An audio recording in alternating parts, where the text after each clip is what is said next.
I believe I can help you focus better in class. But first, let me tell you a quick story. We have this new big material that the teacher is introducing us to, and I was just there holding back my grin because I was thinking about some meme I remembered. Then I concentrated on the teacher for a second, but before I know it, I'm already back to thinking about what workouts I'm gonna be doing today in the gym. And then the worst thing happens. I hear my name and my body just freezes. I only had to answer like a simple term from this new material, but my head was literally empty. I was like, but nothing came out of my mouth. I only had snippets of information because my head was all around the place. And no wonder my grades were so low. And even though I was studying much more than I do today, my grades didn't really reflect that. All of us know this feeling of daydreaming in class. I mean, I think everyone experienced this. And all of us probably know the feeling of just not remembering what the teacher was saying for the last 3 minutes. My principle for learning is this: if you pay full attention in class and take good notes, you've already done 75% of the work.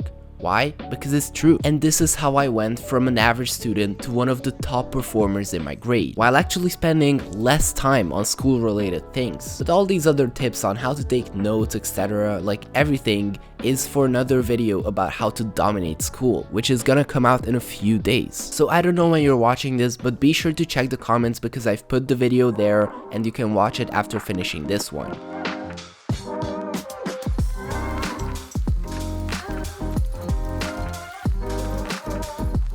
So what is the reason you can't give your teacher 100% of your attention?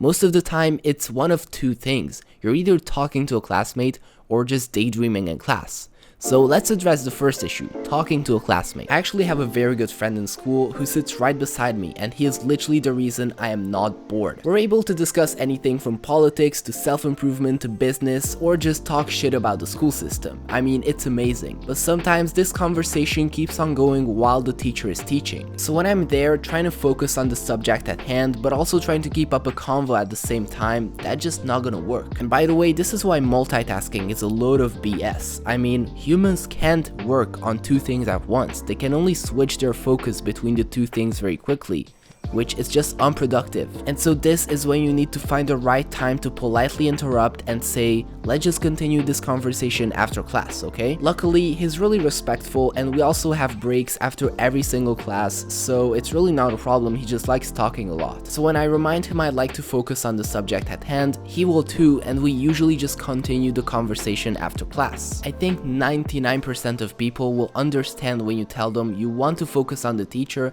and don't want to be rude by only being half present in the discussion. Now let's move on to daydreaming. This is probably the worst of the two, by the way. So what are most people thinking about when they zone out in class? Memes, girls, what they'll do later today, or something they saw on YouTube that's gonna stay in their head for the next 2 weeks. I came to this realization myself not long ago. Basically, the less shit you pump inside your head, the less your focus is gonna be spread out. So lately, when I've been meditating, I realized that my focus was worse than normal. You know, when your mind wanders off, you need to focus on getting your attention back, but this was happening much more often now. And so I was thinking there, like, why am I getting all of these random thoughts? And I realized most of them were actually something I saw on screens. I was ill and stayed at home for a couple days and started watching some unproductive BS in the meantime. And I also remember that time where I stood behind my sister for 10 minutes and watched her play Five Nights at Freddy's, and now it was literally in my head. These memories stayed in my head and they were acting crazy, and so this is the only thing my brain could easily focus on. And so when you think about school and the average kid going there,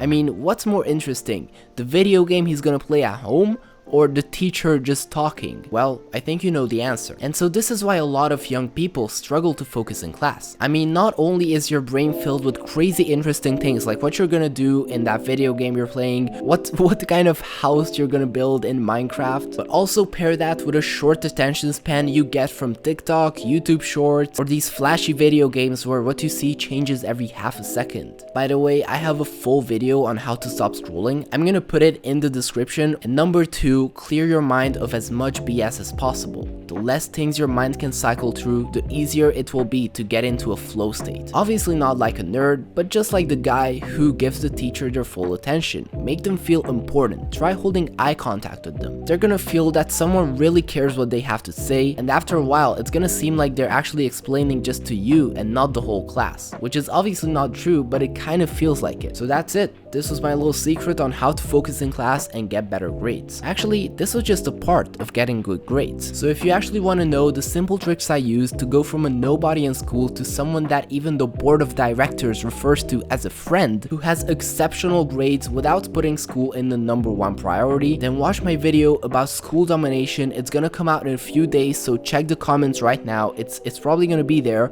Watch it, it's really good. Plus I think it's really good for the algorithm if you like click on someone's video and then watch another one from them right after that. But with that said, I'd like to thank you for your time. Bye bye.